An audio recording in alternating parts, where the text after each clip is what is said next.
Hello and welcome back to the County Chat channel. We have got another in conversation with episode, another brilliant cricketer coming on the County Chat and, giving us our time. Much thanks to him. But Michael Booth, Warwickshire seam bowling extraordinaire, all-rounder, I'd say, with a first-class 50 to his name at this point.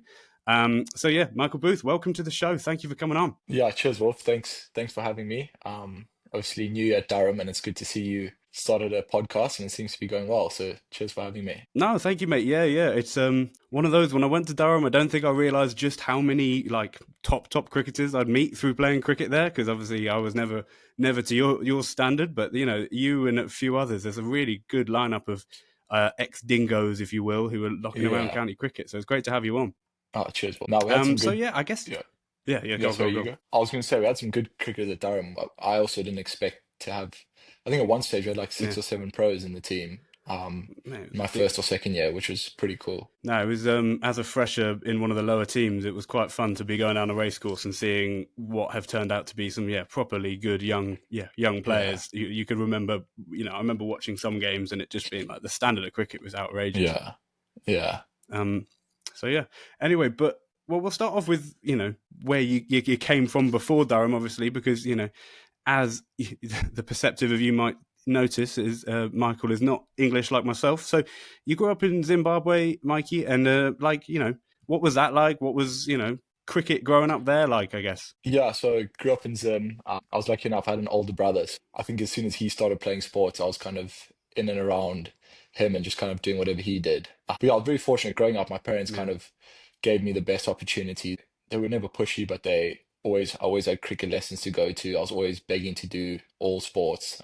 always playing outside. So I think growing up, I played cricket, hockey, rugby, tennis. I think that's Wow. helped me not only in sport, but also just, I don't know, just getting out there, making friends, playing sport. I kind of spent most of my childhood outside on the tennis court. I was quite fortunate at home. We had a tennis court, but the net was never up. There was just an AstroTurf down, and we just played cricket on there every Mm. afternoon after school.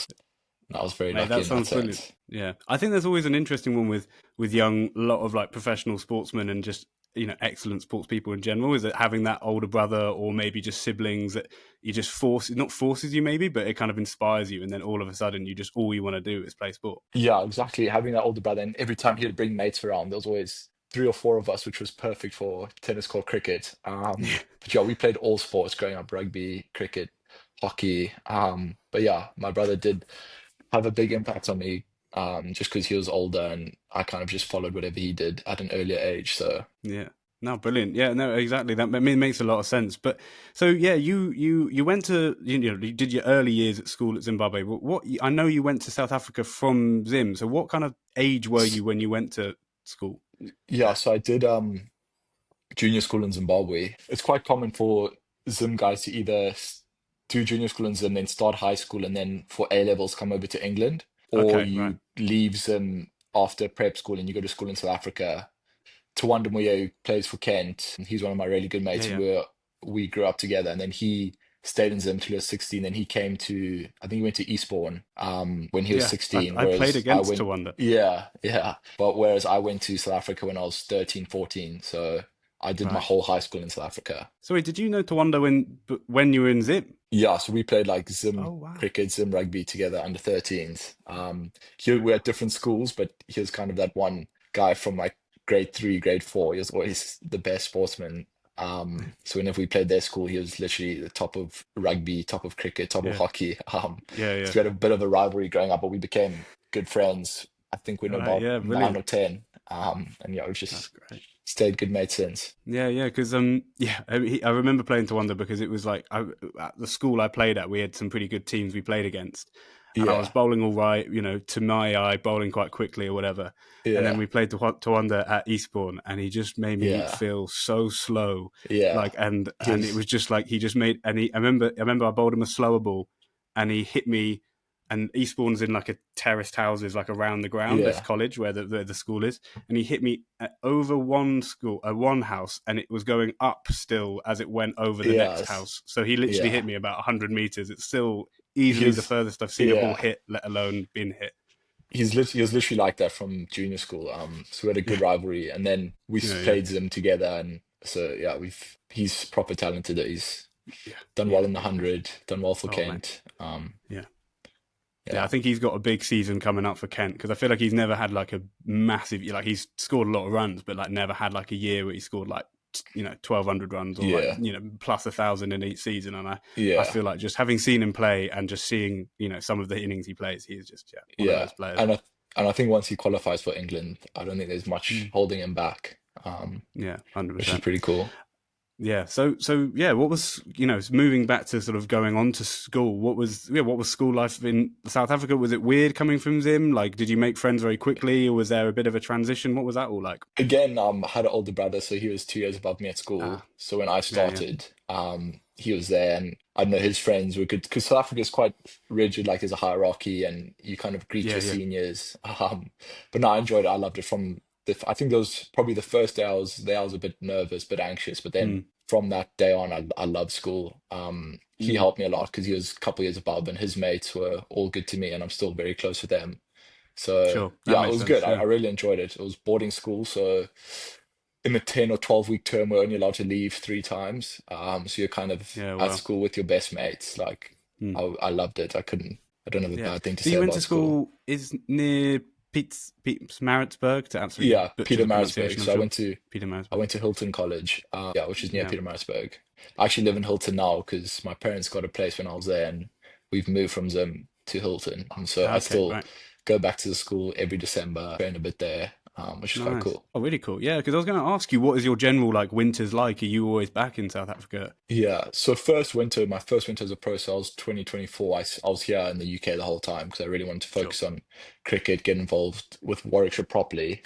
Mm, So I stayed here, and then last winter I actually managed to go home for a couple of months in January and February. So I would stay here November, December just to do gym and fitness and work on a few skills, and then sure. the club kind of encourage you to go away after Christmas so you can train on grass because it's better than Yeah. being Okay. indoors. So it's Yeah, that quite makes a nice lot that of you can. sense. Yeah. Yeah, Yeah. you can escape the UK cold January and February, which is Yeah. quite nice. Yeah. Anything to do that is always worthwhile doing. So yeah, I guess because you mentioned rugby, you were quite a handy rugby player, if I'm right in saying. I feel like I heard lads saying that, and all the I rugby was boys maybe at Durham trying to convince you to play and whatever. nah, I was okay. I played first team at school, but I Yeah. wasn't anything special. A few of my mates Okay. went on Fair and enough. played like county equivalent and Mm, all that. But I enjoyed it though. Rugby at school was massive. We had our biggest rivalry was a school called Michael House, and at some of the games we probably had mm, like 8 to 10,000 people. So I was probably yeah. like biggest crowds I'd ever played in front of, and I was in rugby, and it was good fun. I was never Well, I anything that guess special, gets but you used to being in those kind of cauldron atmospheres, and it gets you quite used to being like on the back foot, and it being a pressurized environment at quite a young age. yeah, exactly. Like you're literally thrown into there. But I guess when you're younger, you probably don't feel pressure as much. You just a 17, Mm. 18-year-old just messing around, playing sport for fun. Yeah, Yeah, yeah, so no, it was good. It does teach you a few things, but yeah. Am I right in saying that Pete Maritzburg is where Kevin Peterson grew up? yeah, he went to Marisburg College. They've produced quite a few good cricketers.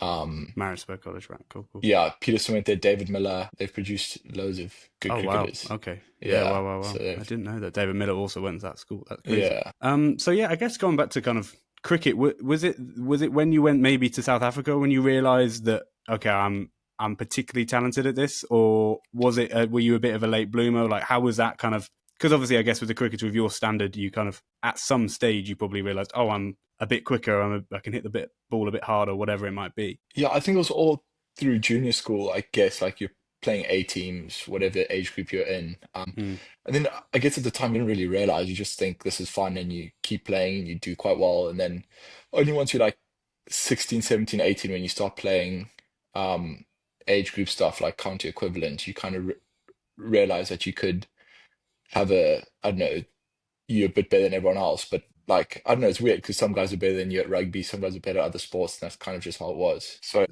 was with sort of like cricket when you were growing up and when you first started maybe noticing it, or if you had a coach who maybe was like a mentor and started noticing your talent young, or what was it like? yeah, so like I said, I was always did those extra lessons and kind of worked hard on my game, but I never really thought about going professional or anything growing up. It's just kind of something you do and you enjoy and you're good at. So you play in all the A teams. But Yeah, I think only once you get to about 16, 17, when you start playing with guys who are a couple of years older and you hold your own, you start to realize that you actually are better, like you actually are quite good at this. So yeah, I was never, I don't know, growing up, like I had mates who were better than me at rugby, hockey, like it was just, I don't know, part of growing up. And then when I got to Hilton, when I was about 16, I started playing in the first team, a couple of years young. And my school coach was Dale Benkenstein, and he obviously played for South Africa, had a really good county Yeah. career, still coached Gloucester, coached Lancashire, coached Hampshire, and he really helped me.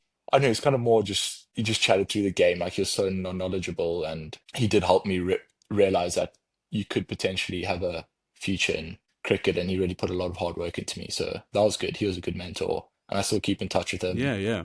Um, yeah, so I was very fortunate in that sense. Yeah, no, that I mean that's exactly it, isn't it? That's a brilliant. I mean, that's as good of a mentor as you can hope for, I guess, isn't it? It's just Yeah, someone exactly. who knows the whole game so well, and that like you he can understand and you can respect that if he says I see something in you, you start realizing that self belief comes in probably a bit more than it otherwise would have, I guess. Yeah, exactly. Not also him, like even at junior school, I had great coaches along the way. Obviously, a few too many to name because every age group you have a different coach. Yeah, when he Yeah, of tells course. you that you could potentially make a career out of this and he helps you, like when I was 17, I came over to Hampshire for a couple of weeks. Me and John Turner were at school together, so we good mates. We came over together and like just those opportunities coming over here and just kind of showcasing what you have compared to other people your own age. It kind of instills a bit of belief in you and a bit of confidence that you can actually go a bit further in this if you want to. Yeah, absolutely. I mean, yeah, I guess as a 17-year-old, if you get that kind of yeah confidence coming over and flying over to Hampshire and doing a few weeks, that is like as good as it gets for Yeah, exactly. realizing, yeah, compared to people your age, you're like, okay, right, this is properly a thing, I guess. Yeah, no, exactly. And we also had at school, we had a good, a proper team. Like, I think 6 or 7 guys have gone professional from the team I played in throughout like my grade 10, 11, 12 years, so my last 3 years of high school, which is pretty cool. So you're surrounded by guys who are also pretty talented. You kind of just Yeah, play yeah. and you only realize it once you go to like your provincial weeks. So yeah, you just sort of after school in South Africa. When was the decision? Sort of when you started thinking about Durham and what was the maybe not just university in the UK? When was that first coming across your desk, if you will? So we've always wanted to get our British passport. So we managed to get an ancestral visa through, I think my great grandparents. I got it through my dad. And in order to get your passport, you have to do 5 years here in the UK. And I also wanted to try something different. I had a few of my brother's mates came over to the UK for university, and I guess I went to look around Loughborough, and I really enjoyed it, but I kind of didn't really know if cricket was the exact route I wanted to go down. So I wanted to just go to a good all-round university that had good academics, good sport. Whereas at the time I thought Loughborough was just sport, but I've had a few good mates who've gone there and they loved it. So yeah, literally Durham I chose because good academics, good sport, like good all-round university. Was in a town, so that's kind of why I chose it. And I needed to do a 5 year stint here, so I was like, university is a good way of getting 3 years done. Yeah, So that's kind of why I chose Durham. But I applied to all the MCC universities at the time, so I think it's changed now to UCCE. But so I yeah, applied to Leeds, Loughborough, Durham. So obviously I knew cricket was the way I wanted to go, but I was like, what happens if I get injured or a career-changing injury, and I don't want to be stuck at just a proper sporting uni. So that's kind of why I chose Durham over Loughborough. But obviously yeah. Loughborough is unreal. We still train there now. The facilities are unreal, but I still think I made the right choice because I love my time at Durham. Yeah, I guess it's an interesting one, Durham. It is like comparative to maybe the other unis who are in that MCCU, UCCE setup. It is kind of known as one of the more prestigious like universities, I guess, as you're saying. So Yeah, it's a nice mix, and I guess it's also like the people you meet because I think you know Loughborough is an amazing sport university, and for all the reasons you say, like yeah, the facilities exactly. are amazing, etc., etc. But it also means that everyone who goes there is all they care about. Not everyone. Again, this is like hyperbolic, but Yeah, like exactly. it's a huge sport uni. Whereas Durham, like, there's massive sport and people love the sport, but like you'll meet people and friends you can make through your course or your college who have literally no care about sport or no care about anything like that, which is quite nice, I guess, as Yeah, well. exactly. That was my one of my major things that I chose Durham over Loughborough just because I was like, what happens if I suddenly after year 2 I don't want to play cricket? Like I don't want to be, I don't want to be stuck just in a proper sporting uni. And I also just thought Durham had a bit more character. Obviously, no offense to Loughborough, I'm sure they don't really care what I say, but just was like in a beautiful town, like the cathedral, the castle, your lectures were in and around the town. So yeah, Yeah. that's kind of why I chose Durham over Loughborough, I guess. And yeah, the people you meet, Yeah, I like had the I've made same loads thing of with the friends. this. Yeah, yeah. I Yeah, had the same thing with the two, both those unis as well. Like Loughborough was somewhere I really looked at, but I remember being like, there's something quite charming to Durham, as you say, yeah, like, exactly. and there's something quite, yeah, quite cool about it. Obviously, the college system and all of that kind of aspects kind of Yeah, helps that. exactly. Exactly. Like the So yeah, college. yeah, yeah, go on, go on. Yeah, I was going to say the college system is actually like boarding school, but with no rules really. So it's good fun Yeah, yeah. with your good Did mates. you? Yeah, exactly. Did you know any of the older South African lads who'd come to Durham? So I mentioned like Chris Benjamin, who's now playing for Kent, and there's a few other lads who were around. No, I didn't. I knew a guy called Zach Sennett. I don't know if you came across him. He was in the rugby club. Oh yeah, I think I do know the He name. was, Yeah, yeah, he was a year above us, and I knew him through just mates. And he's the one who kind of recommended to me. And then Benji was same year as my brother, but he went to a different school in like a different part of South Africa, so I actually didn't really know him until I got to Durham. But I mean, yeah, sure. you all have mutual friends. Like once you start Mm. chatting, and you all have mutual friends, all the South Africans in the UK, so it was kind of easy to form a quick friendship with Benji, and he's still one of my good mates now. So Yeah, absolutely. Yeah, because yeah, I guess it's one of those where like you came and like I knew Benji was there when I first arrived, and then you were there, and then kind of after you, there's been a real quite a few. So like Trav, yeah, Seb, Andy Waite, all of those lads, Shafe. Like, yeah. so were they getting in touch with you about coming No, after you were there, or no, it's one of actually, those funny things? I didn't know them at all, which is funny because yeah, there was quite a big Okay. influx of Saffers that year, but no, I didn't know them at all. I think they all probably chatted, and because they were all good mates through cricket because Mm. they all went to school in Cape Town. So, yeah, so I think they Yeah. all chatted and decided on Durham, but no, I didn't actually have that much influence on them. I didn't know them at all. Yeah, so I guess with the kind of going to Durham, was it? Do you think it was easier because you'd been to South Africa for boarding school and stuff like that? So even though obviously moving from Zim to South Africa is a big difference from South Africa and Zim to the UK, but was it because you were Yeah. kind of used to being away from home for quite extended periods? Do you think? Yeah, exactly. I think boarding school helped a lot, like just being a bit more independent, not needing home as much. So I was actually very excited for it. Arrived in Collingwood, which is a college, Durham, literally knew no one. But I was kind of used to that from school. Like, you kind of know that you'll make friends along the way, even though it was quite tricky for us. Like we arrived in COVID, I'm sure, Yeah, as you remember, but I still loved it. Like I would have never changed a thing. So I think school definitely helped because I'd done it from the age of 14, being away from home. So it was actually quite an easy transition for me. yeah. Now Collingwood was a good one to go into during COVID without getting into the what you guys got away with. But Yeah, let's just say the exactly. college I was in, it was a little bit more strict. So I was always Yeah. jealous of you guys who were in Collingwood having a good first year. Yeah, no, it was Um, good fun. Yeah. So I guess like yeah, when with Durham and obviously you would have with Mel, like Mel was probably a really good mentor when you got there because similar kind of cricketer in a way. I guess he's a shorter, quicker bowler. Yeah. Like how was that experience? How was your relationship with him? And how was all of Yeah. that? I guess. Betts he was good. He was very, I found him very good coach. Like he was good technically, good around the game, like just good chatting with him about the game. And he did help me a lot. I don't know, we used to do drills in the winter, and just then when the summer came, he'd be quite good at kind of helping you manage the game. So yeah, he was good to chat to. He was quick back in his day. Even now I speak to a few of the coaches and a few guys who played against him. They said he was rapid. But yeah, he was really good. And then also Paul Grayson Yeah. helped quite a bit with because he was on the batting side. He was just a calm head, and Mm. he was also good to chat to around the game. So yeah, we're very lucky. Like the facilities at Durham's almost like a step into professional sport because you've got certain gym times you have to make, certain running times in the morning. You've got 2 hour sessions every day. So it kind of gave you a taste of professional sport, which is quite cool, Yeah, I alongside your guess yeah, academics.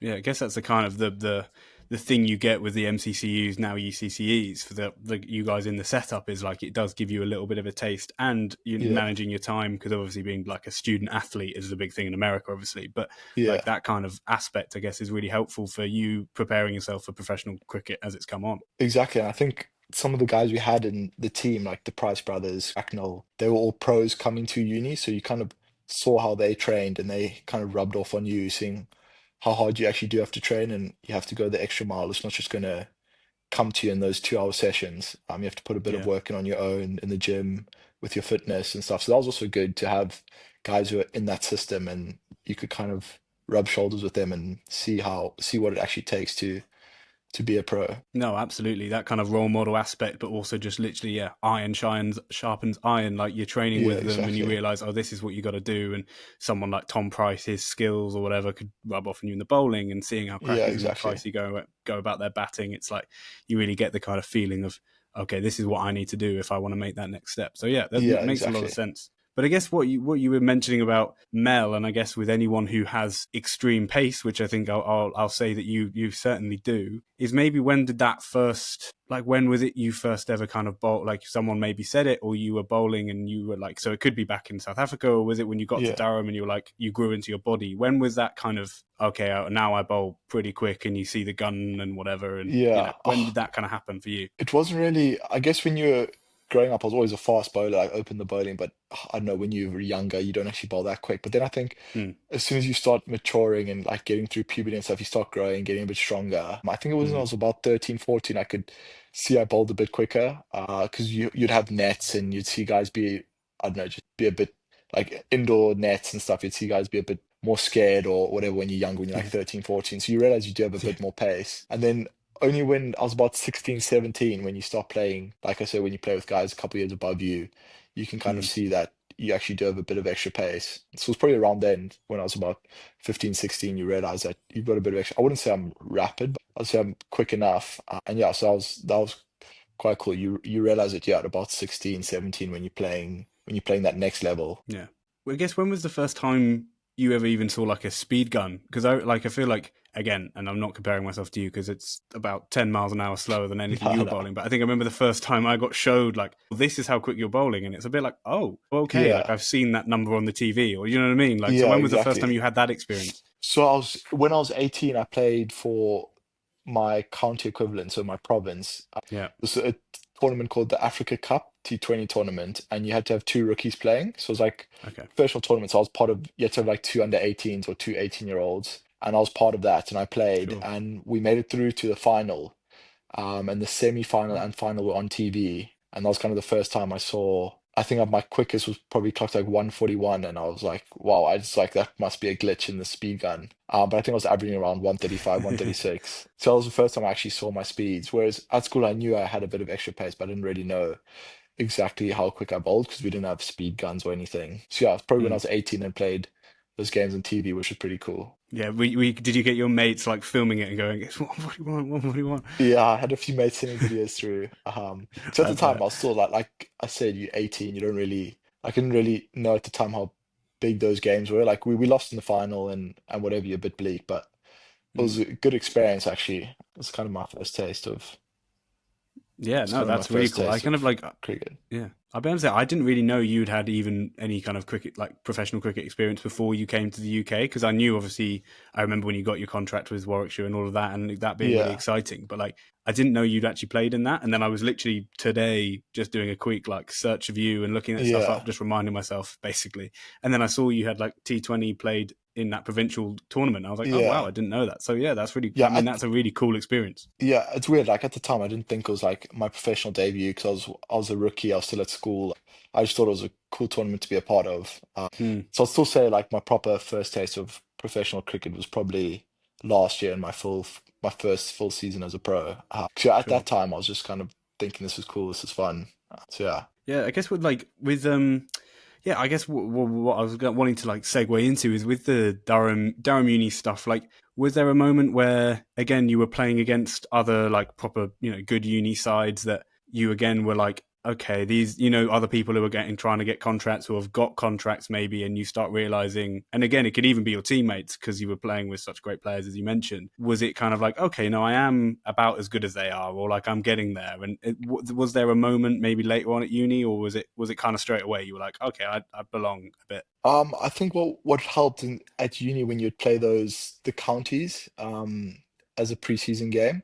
So you'd play Yeah, those 3-day games against the counties. I don't know, you'd at the time like I didn't really know how to build spells together or whatever. 'Cause, like, you'd bowl a spell and you'd be like, okay, I was actually quite good, got a couple wickets, and you're playing against a first class team, and then you kind of realize that you have the ability, and then it's just about trying to put that together and try to be as consistent as possible. So I think those county games helped a lot because it kind of gave you an insight into how good you are against the pros. And obviously, some spells I was shocking, some spells I was good. So I was just trying about managing that and trying to be a bit more consistent, a bit better. And then yeah, playing against other unis, I kind of didn't really know guys at the time, but when you train with Mm, like the Price brothers and Crackers and Benji, like it would be a good battle, then you could kind of realize that you do have a shot at it. But I still yeah. think those couple games you played against the counties were probably the biggest uh, part of showing you that you can actually have a career in this if you really put your mind to it. Yeah, absolutely. I mean, yeah, there's an interesting one because I guess those kind of games are kind of ebbing a bit away. I don't know if you would probably know better than me, but I feel like I've seen less of them happening. Yeah, I So, was gonna say, do you think that's a bit of a shame, or do you think that kind of makes sense with all the workload stuff that has been a bit of a hot topic recently? I think it's a bit of a shame for the unis. I'm not sure if the Mm, counties get as much from it as we do.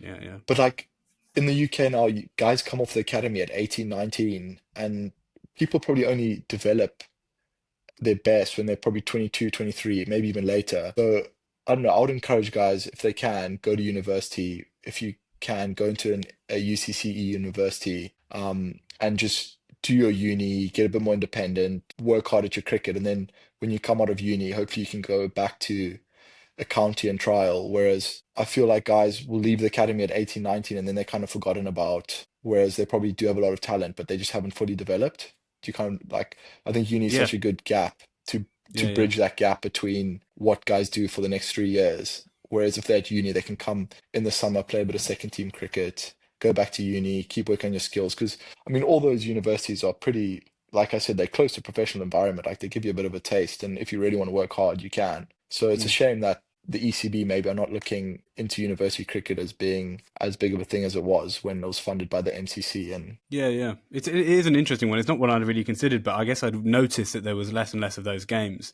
And I feel like, yeah, for you guys, I remember sort of hearing from you guys, it just felt invaluable for the lads in the kind of UCCE/MCCU setups was that, you got to the chance to bowl at really great batters or vice versa, yeah, exactly. batters got to face up against proper, professional players and kind of see if they're good enough to sort of make their way. Yeah, exactly. And I think a few guys have actually been picked up after those games. Like I know, or at least get given the chance of having a few trial games in second team. Whereas if you didn't have those games, like counties would have no idea who you were. Because I don't think club cricket's that big of a way into professional cricket. So Yeah, I it's thought the very rare university for sure. games, yeah. So I thought the university games were class. If you got 100 against a county in March on a green seamer, like a county is obviously going to give you a shot in their second team and see if you can keep putting in the performances. Yeah. I guess one this year because he's my namesake, but also went to Durham Uni was Yeah, Wilf LaFontaine Jackson. I can't know if yeah, I'm butchering, yeah, but he yeah, scored runs against the county this year and has stayed in Durham's twos, 11s feels like all year. So I guess it's still happening, but it does feel like it's yeah, slowly ebbing yeah. away It a seems like bit. it's a So. bit less, but hopefully Mm. hopefully it keeps going because I think it's a good way of getting recognized as at uni. Yeah, I couldn't believe it that it was like took 2 years for Wilf, who was way better than me at cricket, to usurp me at Durham Uni cricket. Like, Yeah. couldn't believe it. I was like, brilliant. I didn't even have the best Wilf in the last 5 years at Durham Uni cricket. So what's the point? The Yeah. least I could take. But yeah, with the counties and you getting your caught. You obviously caught the eye of counties. Was Warwickshire, because obviously Warwickshire are proper high up. They'd won the title in 2021. They were. Yeah. It's not like you, not to be harsh on any of the smaller counties, but it wasn't like you've got a contract at Derbyshire. You were straight in at a Warwickshire, a bigger county. Was there other counties sniffing around, or was it kind of Warwickshire got caught, had caught you, they had sort of talent spotted you, and then it was kind of Warwickshire all the way? Or how did that No, so process work, I guess?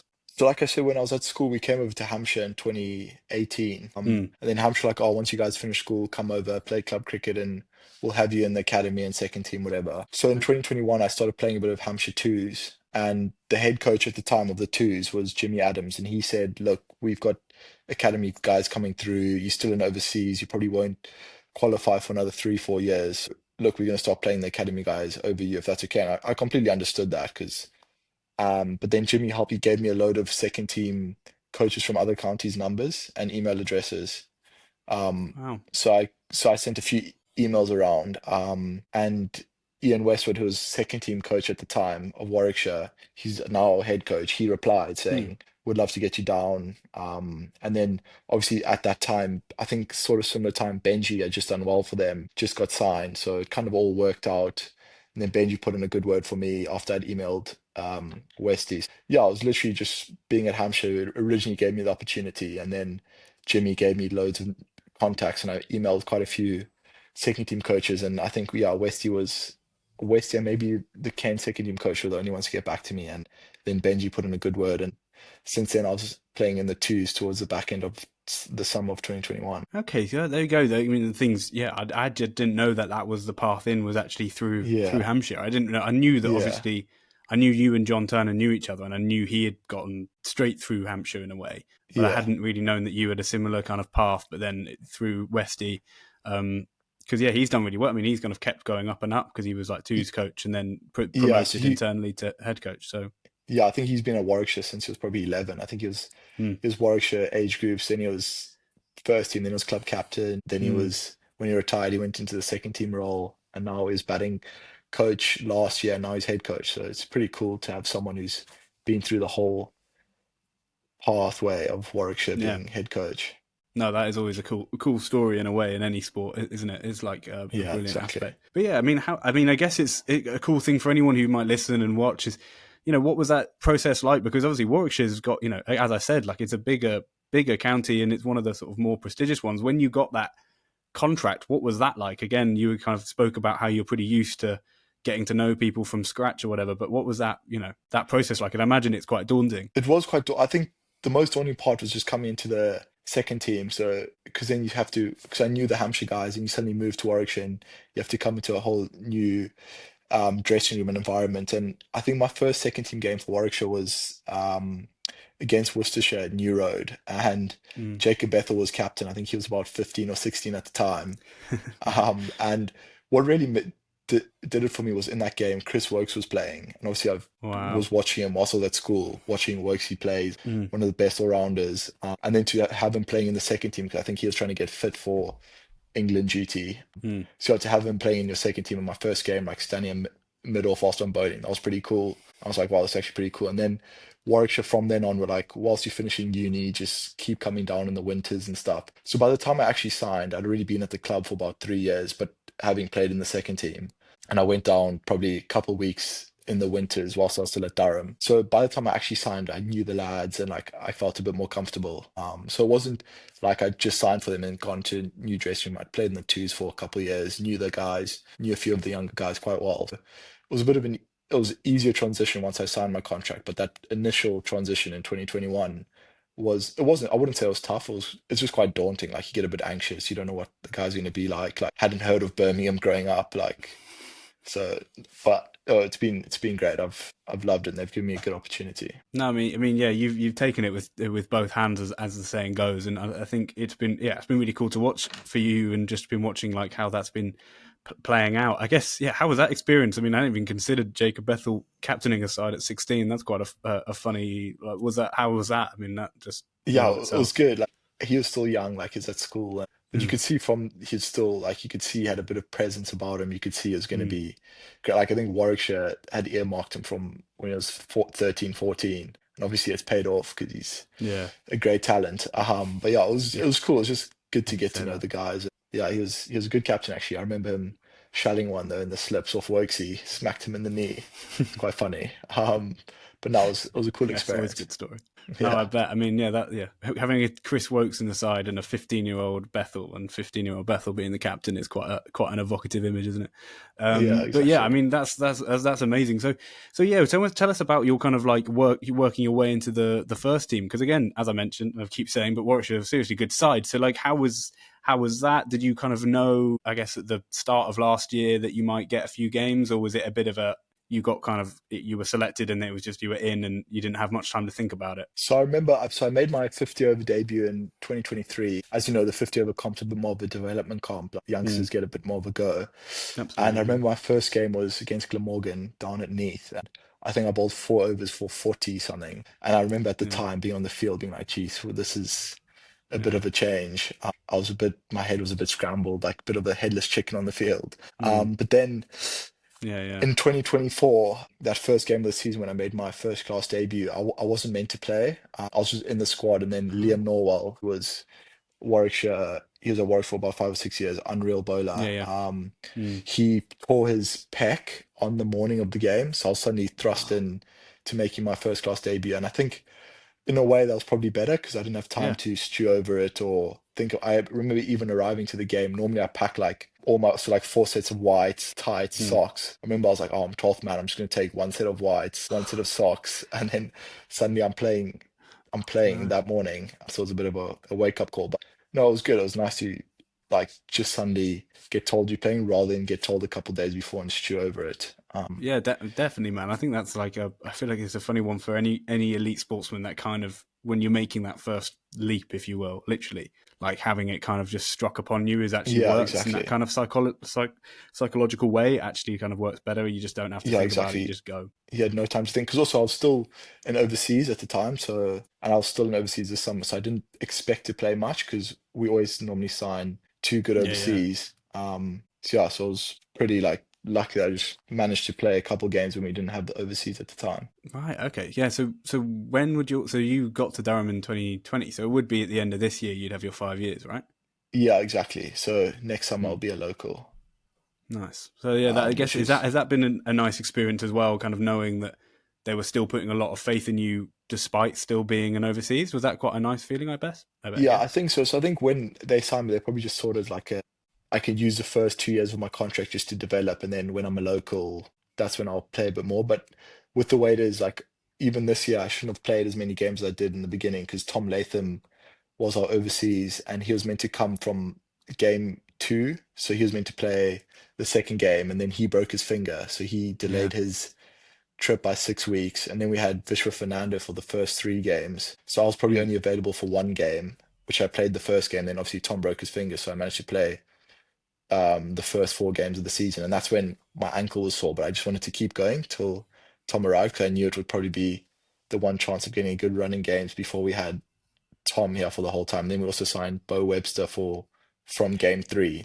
Yeah. Not I was bad quite two overseas to fortunate be able that to sign. Yeah. Yeah. yeah, exactly. But I was quite fortunate to be able to play those 4 games. Whereas if Tom had been there from the start, I don't think I probably would have played that first game and not played again. Yeah, I guess it's a weird thing, isn't it? That sort of sliding doors, as the phrase goes. Like it's like I think I when I was tracking your career this summer, I don't think I actually clocked you were still not a local because again, in my head, it felt like you've been here for ages. But 5 years Yeah, is a long yeah, time, so it's yeah, a funny one that I don't think I'd even considered that you wouldn't have been playing because I'd obviously been like noticed that Latham had broken his finger and all of that and what that meant for you guys at Warwickshire. But I guess I never really considered the impact it had on you. But that's kind of I guess a really nice feeling that not a nice feeling of Tom Latham breaking a finger is not a good thing, but yeah, that's the thing exactly. of professional sport is that injuries happen all the time, especially if you're a batter and keeper. I guess yeah, broken Yeah, fingers happen a lot. exactly. But That's one thing. Like you never. Sometimes you can feel like you're quite far away from playing, but literally all it takes. And obviously, you never want anyone to get injured because it kind of weakens your squad a bit. But you shouldn't like. You're mm, always a lot closer to playing than you think. yeah, So which 100%. is So I guess as we talk about injuries and it's a bit of a topic on the lips, I guess, is the thoughts on your thoughts on the schedule because we mentioned it a little bit before we started recording. Is there's a kind of two elements to it because I can totally understand that the schedule was feeling a bit too much, and I think as I mentioned, Oliver Dolby, one of your teammates, is the PCA chair, and that the ECB had done lots of work about a new proposed schedule and differences, but again, the counties ended up rejecting it. And that obviously caused a bit of, I could imagine within the PCA, a bit of a like, well, what's the point of doing all of this kind of work if it's not going anywhere? I guess it's, yeah, and I'm, not putting you in a position where you need to disagree or agree because it's, it's not it's not in your interest maybe, but I guess it's an interesting yeah, one for young players because I guess reducing the amount of games means just less opportunity for players like yourself to be able to break into a team. yeah.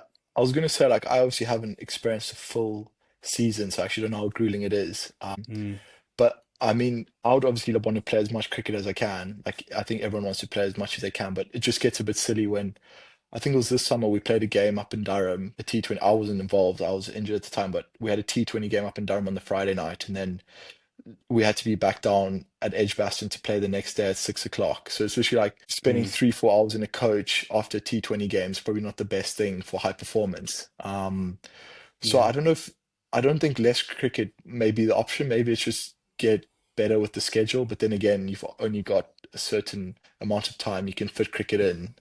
Yeah. So maybe whether it goes another week into October, or I guess you can't really start the season any earlier.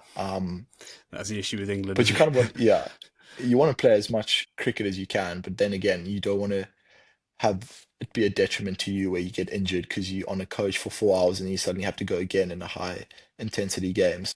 I Yeah. think it's a tricky one because it's just about the balance, I guess. Yeah, I guess it's Especially also with us, this. we've got quite a Yeah, go on, go on. yeah, I was gonna say we've got quite a big squad, and if your Mm, squad's doing rotation stuff, like you can maybe handle it, but I do 100% get it. Like playing 4 4-day games on the bounce with a couple days in between is probably not the best prep for high yeah, yeah, performance. absolutely. Well, So that yeah, was the it's sort of statistic that came out, or one of the statistics that Oliver Hannon Dalby did in an interview with Yas Rayner on Wisden, was that it was like 80%, and I'm not particularly remember the specific numbers, but 80% or like above 70% had said like the current schedule isn't professional players, male professional players had said isn't conducive to a lot of high performance. And I guess that's your point, is that, you know, the players can do it, like logistically just about you can do it, but it's not going to therefore lead to better quality cricket. And that's kind of what you could argue what the county setup is for, is to produce the best quality cricket, so then they can produce the best quality both sort of commercially, so people want to view it, but also like yeah, the exactly.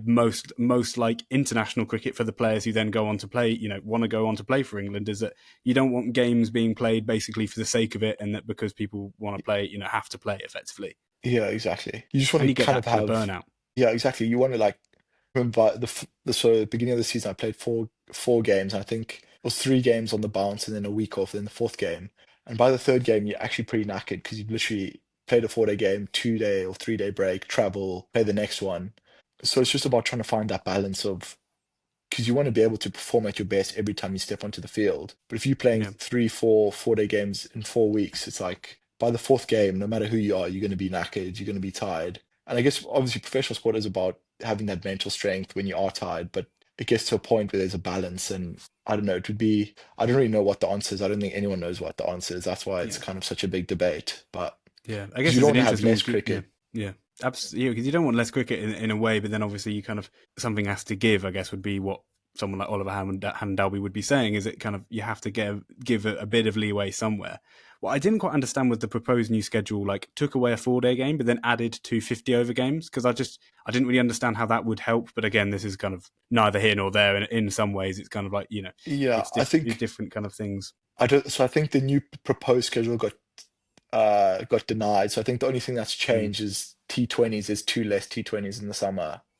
I Yeah. Well, think that's from that was the one that made sense to me, to be honest. And again, coming from probably the highest end of kind of passionate county cricket fan you can get, yeah, is that I feel like the 14 game schedule works quite well for county championship, just because of like just literally having an even number of games and all of that. It did yeah, feel like exactly. every year it feels like the Blast. It's like, oh, we're still in the group stage of the Blast, and it's like Yeah, exactly. you can Because probably do with just a few less. So I think, I mean, yeah, maybe it's a good compromise. Who knows?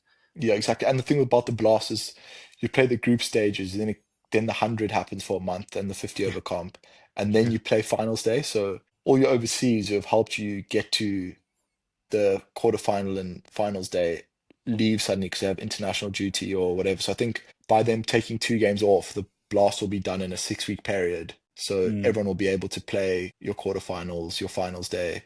So I yeah, mean, finals day is probably one of the best days in the county schedule. But if you missing out on 2 overseas from each team, it kind of brings that down a bit because you yeah, obviously it's still absolutely. a prestigious tournament, the blast. So you kind of want the best players playing. So hopefully Yeah, next yeah. summer it will work out a bit better. Yeah, hopefully, hopefully. Well, I guess that kind of segues on quite nicely, because I think one of the strengths of county cricket to me has always been the international players and the amount of overseas you play against. Especially in Division One, like each team is pretty much good enough and has the finances to have 2 overseas. I guess, how have you found that with players you've played with and played against? Is that quite a nice thing to like the skill sharing aspect of cricket? And I guess that's quite a cool part of professional cricket in a way that we might not see as fans in some sense. Yeah, exactly. The overseas would make a massive difference when you get, an international player coming into your dressing room, they kind of just lift that. I don't know, because you already train hard, but when they're around, you kind of they bring such valuable experience, and just chatting cricket with them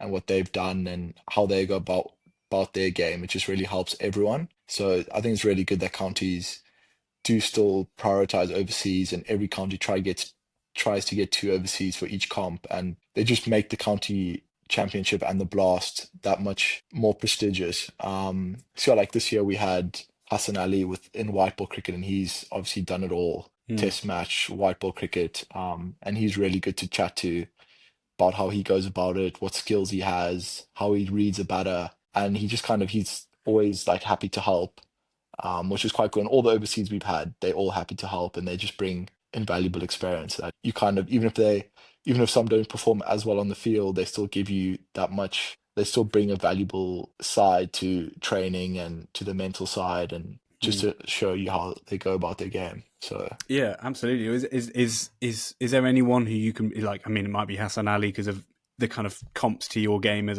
a bowler, but is there anyone who sort of stands out as overseas as you've had to chat to and or even just played against that you really felt like this was a really valuable experience because of their level? yeah, I think Hassan's been good. Like he's always happy to help, always happy to chat about cricket.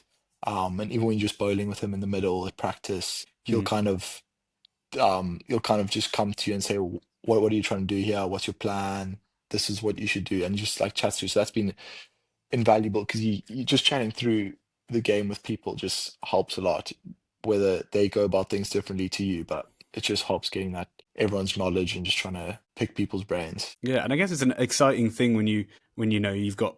Well, first off, obviously, congratulations on your extension. But when you've got a few That's it. years coming up, I guess you know, oh, I'm going to have whoever Warwickshire might bring in, you might have someone else you'll be able to chat to, and it's almost like another coach, isn't it? In a way, Yeah, with the kind of coming and going. You know, obviously, some clubs have similar overseas coming over year, but I yeah, feel like Warwickshire often have a bit of a new guys often, so you get different perspectives, different experiences. I mean, different stories, just for as a funner aspect, I guess. But like, yeah, that's a cool thing.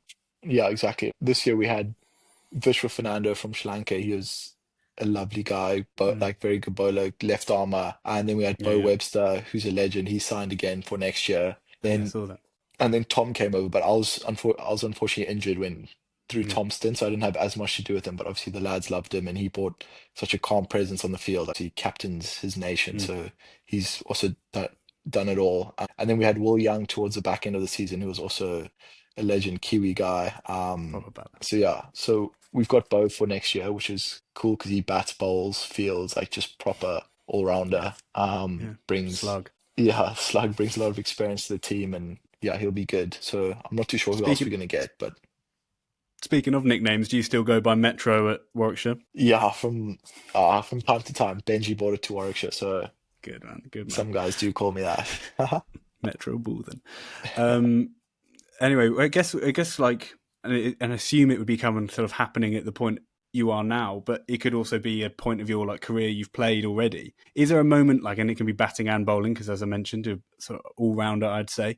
When is the best you've felt? Like, is there a spell of bowling that you were just like it was coming out so good that you can think of, and same with batting where you just like everything kind of came together. Yeah, I think one of a spell that really comes to mind was in the Durham game, so second game of the season.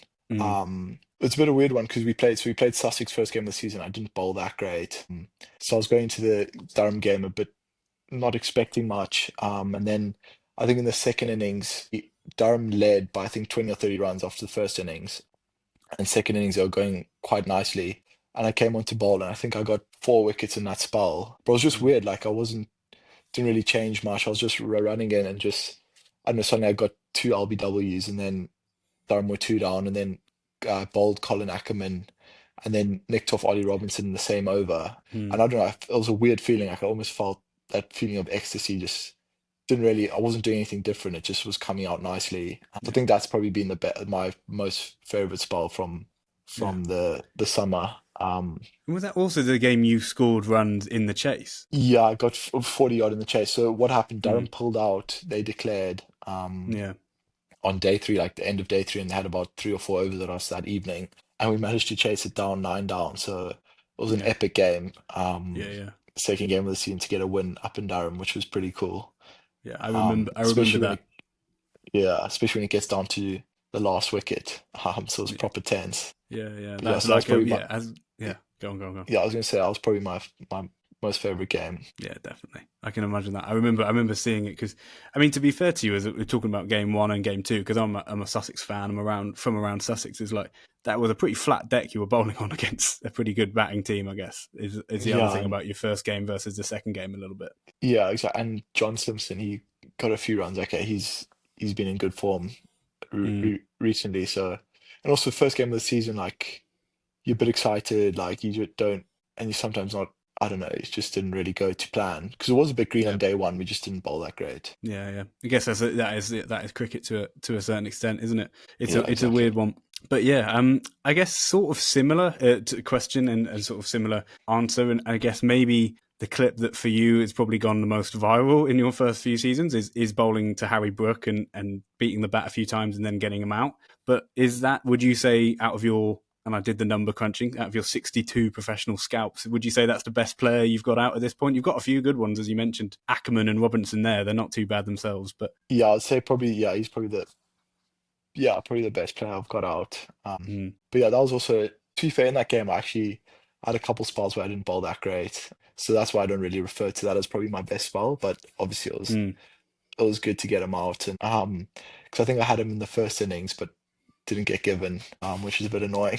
But obviously, yeah, that's a yeah, bit of bowler's bias. But yeah, no, that yeah. was cool. It was cool, and yeah, he's probably the biggest wicket I've got to date. Yeah, I mean, anyone who averages above like 55 or in Test cricket to say you got them out at that point of their career it's not a bad person to say you got out. Let's say Yeah, that. yeah.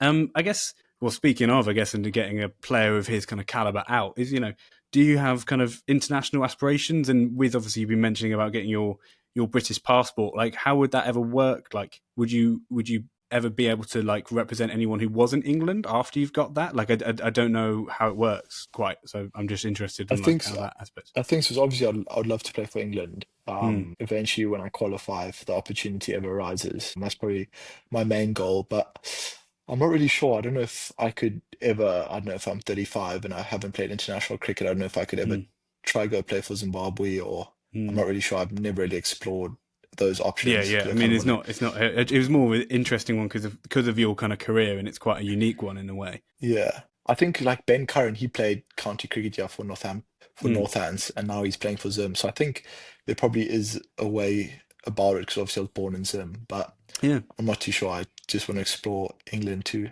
100%, man. You've My got a best long way ability, to I go, mean.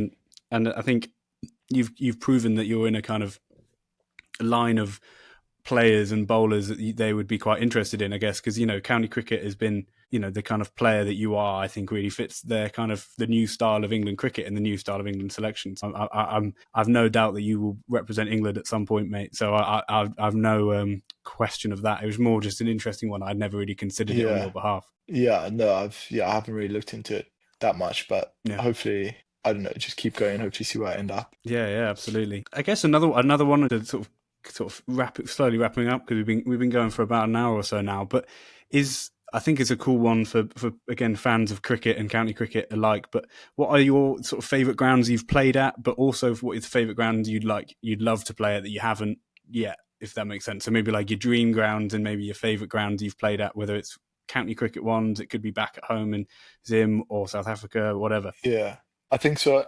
Out of the test grounds, I haven't played at Lords or Old Trafford. Yeah, So obviously Lords is a big one. I think that's probably one of the most common answers. I remember I came on a school tour here when I was 15, 16, and yeah, had a tour around Lords, and I thought it was the coolest thing. So that'll be cool to play at eventually one day. I'm yeah. not sure That'll happen. when that'll happen. And then probably Newlands in Cape Town would be pretty Yeah, cool. yeah. Because obviously growing up, I was watching South Africa and Zim Mm. rather than like Ashes cricket. Yeah, So yeah, I have more of a, I don't know, more of a pull to some of the South African stadiums, I guess. yeah. But No, obviously Newlands Lords is is a one. massive one. Yeah, Newlands is one where I've never played at Newlands. You won't be shocked to hear, but I went on a tour and we trained at like a ground just next to it, but you'd get the same Yeah. kind of view of View, Table yeah. Mountain and all of that.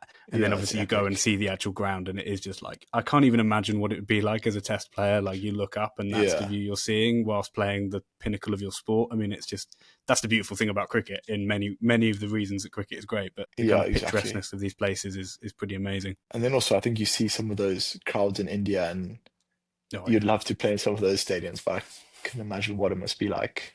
Yeah. Boogie in 100,000 the fans IPL, mate. I just could see it. I could see it. that's a dream. Yeah, exactly, mate. Exactly. Get the IPL bag. I guess with the sort of the last thing, I enjoyed doing it with Bertie, who did one of these as well. But it's kind of, you had a career, and as you said, you've had a young career to this point, but you've played with a lot of great players. So I guess it's giving you an opportunity to sort of build your all-time 11. So you can have it as kind of vibes as you want. It can just be mates of yours. It could be some of like your like favorite players growing up. I guess it's just giving you a chance to talk about cricket, talk about inspirations, talk about some of your best pals in the game, and just build an 11 that maybe you're captaining in a dream world, I guess. So it's entirely up to you. You can take it in any direction you want. I just thought it's a fun way to get, pro cricketers are just cricket fans like the rest of us, most of you really. So Yeah. it's quite nice just to hear what people you used to love watching and people you love playing with along the way. I think yeah, so some of the guys grew up watching. So should I just go in batting order or You can do a batting order. You can just list 11 players. You can make a squad, mate. It's entirely up to you. It's not yeah, a so growing up, like some of my inspirations and people I looked up to was probably like I love Brett Lee for some like yeah, just very aggressive. And then Brett Lee, Dale Steyn, those two obviously bowlers who I yeah, looked up to, and then AB de Villiers is one I'm sure loads of kids in South Africa looked up yeah, to growing up. And then like obviously playing against Joe Root was quite cool when we played against Yorkshire. yeah. It's cool. It was mad. He came into bat, and I think he got 90 yarded, and as soon as he got out, literally half the crowd left. I think they all came Wow. just to watch him. Yeah, Um, that's aura so right there. That is aura yeah, so he'd be in there, and then I'd have to chuck a few of my Warwickshire mates in, for sure. because it's been good. Like I get on well with. I know it's such a good environment at Warwickshire. We're all pretty close, so I'd Mm, have to chuck Jacob Bethel in there. yeah, Ollie Hadden Dolby would make it. yeah. Him opening up with Brett Lee. That's the two ends of the spectrum Exactly. right there. I'm trying to think who else. Woakes would be in there as the all-rounder. Yeah, yeah, I like it. Keeper would probably be Quinton de Kock. Yeah, not a bad. He You was can stick also, him in yeah. opening the bat as well.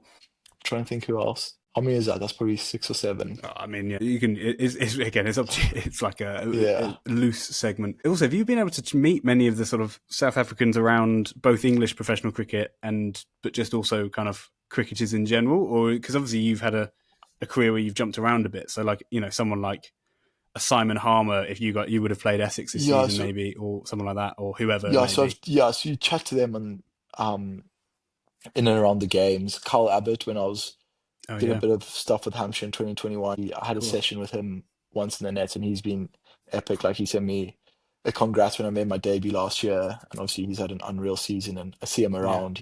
A good lad. yeah. I'm trying to think. There's actually not that many South Africans who come over and play Mm. as overseas. Like I feel like more people get either Call Indian, back and stuff. Pakistani, or Mm. Australian, New Zealand. Yeah, yeah, Whereas the South sure. Africans, I think like Miguel Pretorius, he comes over for Yeah, Somerset. yeah, yeah. Um, Played against Dean Alga, who's at Essex now. Oh yeah, of course. Yeah, yeah. So yeah, there are a few around, and Mm. there's also quite a few who are born in South Africa and now play, like Colin Ackerman, Yeah, Conor McCurb. But I don't really know them. David Bedingham, yeah, just know sure. him through playing Durham at uni. Mm. So I know it is pretty cool. And once like they're pretty welcoming, and as soon as they know you from South Africa, they kind of could like have a chat, and which is quite cool. No, 100%. Yeah, I mean, it's a kind of cool. I guess it must be the cool thing of like getting into professional cricket in a way as well, is that you have that kind of camaraderie about being professional cricketers and chasing your dream and living that kind of life. I guess. Yeah, exactly, exactly. And like the Currans, they're from Zim, but I actually don't know them. They're a couple years older than me. Tom actually went to the same school as me in South Africa. Okay. But yeah, don't really know them that well. Well, I don't know them at all. Mm. But yeah, it is cool. Like you manage to get to chat to people, and I don't know, you don't think guys know who you are, but when you play against them, they, like I don't know, when a big dog says your name or something, it's actually quite cool. It makes you feel Yeah. like 100%. you've Yeah. done a bit, which is quite cool. But yeah, no, I've enjoyed my first 2 seasons of professional cricket. Yeah, I mean, well, speaking of, I guess with Wokesy having obviously retired from international cricket, that must be quite an exciting thing for you because I guess he's a bowling all rounder, you're a bowling all rounder. Like knowing he'll be around for a couple more years with Warwickshire, it's quite a Yeah, nice exactly. mentor in a way. He just signed a 2-year deal. Mm, We'll have him, and just even like he's been around quite a bit when he was building up to the test matches and when he's trying to get fit for yeah, international cricket. And he's just a legend. He's happy to help. He's just like I don't know, he's just a normal bloke. He's one of the nicest yeah, guys in the squad. yeah. He'll help you if you ask him. He'll go for a beer with you. Do you know what I mean? He's just a normal guy, and to have him playing for us next summer will be unreal. 100%. I mean, yeah, your side is shaping up very, very nicely for next year. I'm excited to see you go out and perform again. But again, it's been a bit, but roughly a nice episode length, I'd say. So I'll let you go. But thank you so much for coming on, mate. Perfect. It's Yeah, absolutely cheers for having me. a brilliant episode. So yeah, thank you very much for watching, everyone. If you've Yeah. watched all the way to this point, make sure to give a subscribe, a like, a follow wherever you might be watching from. It really appreciate it. It really helps me keep growing. But yeah, again, thank you, Boothie, for taking the Cheers, time boss. out of your Appreciate day, it. mate. Yeah, cheers for having me. Cheers, boy. Cheers. Bye bye. Bye.